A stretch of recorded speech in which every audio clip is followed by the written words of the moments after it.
mayor-elect. I'm not sure what you prefer at this point. I mean, just in general, I know you call this a sad day, but also a happy day. I mean, you went through a lot of memories. I mean, what are you taking most from today? Just thinking about the last 16 and a half years of my life here at the Chamber and the changes in my life with my father not here with me today, and just thinking about how you grow as a person. And this is a great institution that I work in, and I still work in for a couple more weeks. But I'm proud of the people, my colleagues, and it's just one of those. You don't think about the end. And today, one of the days, it's a happy day because I'm going on to a fabulous job and something that I've dreamed about for a long time. But it's also this is a big part of my life. You set a date for when you plan to make it official for resignation? No, not yet. I'm gonna probably January 3rd. Yeah. What do you think about the minimum wage bill that the Senate passed last night? I didn't really look into it much. I thought that we were going to be dealing with it here, but that'll be my former colleagues will be dealing with the minimum wage in January. Can we just talk a little bit more about how bittersweet this is? Yeah, it's this institution has such a deep history and tradition. You're talking John Adams served in this institution. And you think back to that day on the rostrum, John F. Kennedy spoke here before he went on to Washington D.C. to get sworn in as president.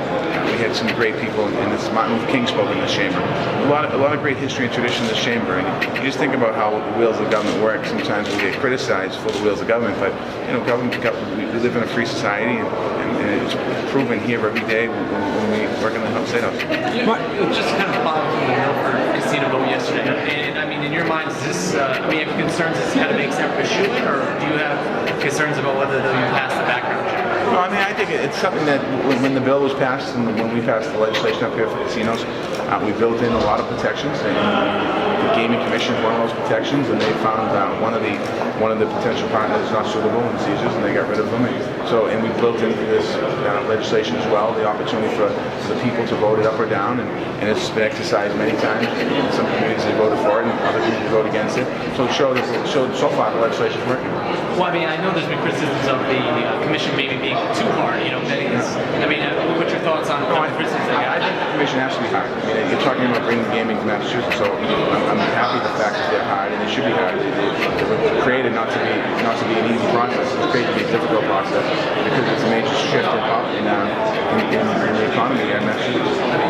I mean, you voiced concerns about having a casino so close to Boston, but obviously not really getting any of the benefits from it as it would if it was in East Boston. Yeah. And now that obviously Milford's down, I guess what does that do in your mind, having those concerns of having? There's still going to be concerns. I mean, Revere's still pursuing a casino, as is Everett, and it's as far as being the mayor of the city of Boston, I want to make sure I protect my city and having the traffic impact and the impacts of the community are difficult. So, Mayor Menino's currently the mayor, so he's working through this. But in January, when I get sworn in, I will certainly pick up that mantle and move to protect the city of Boston. Mr. Mayor, you talked a lot. Mr. Mayor, you talked a lot about how your fond memories in the chamber, your fond memories of people in the chamber.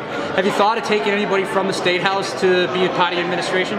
No, not right now. I mean, I haven't really thought about staffing or any of that yet. I'm still in the early stage of transition, so at some point we'll be thinking about that. Yeah. What are your thoughts? We had a front page story today about the city hiring basically the guy who was behind that big bomb scare in 2007. I mean, your thoughts? Do you agree with bringing someone on to run first night that obviously tied the city up for an entire day? I mean, I think there's been a lot of talk about that today already and yesterday, and I think there's if it's a credible candidate, a credible company, something we have to look at. Something he did was foolish, and in light of what happened last April, it brings the situation even worse. But I think the fact that it's a credible candidate is okay. Chairman, sorry, just one more. You mentioned you're going to be back asking for money for the city of Boston. Have those discussions started now? Have you been talking to the speaker about what your agenda is going to be? No, I mean, we're still figuring out what the agenda is going to be in January, and that's all going to be vetted through the transition process and sitting down with the city of Boston. They certainly come up here every year and have a very big presence in working to move the process through. So in January I'll be dealing with that. So local aid will be on it? We'll be talking about local aid. All right, thank you. Thanks, Tim. Thank you. Thank you.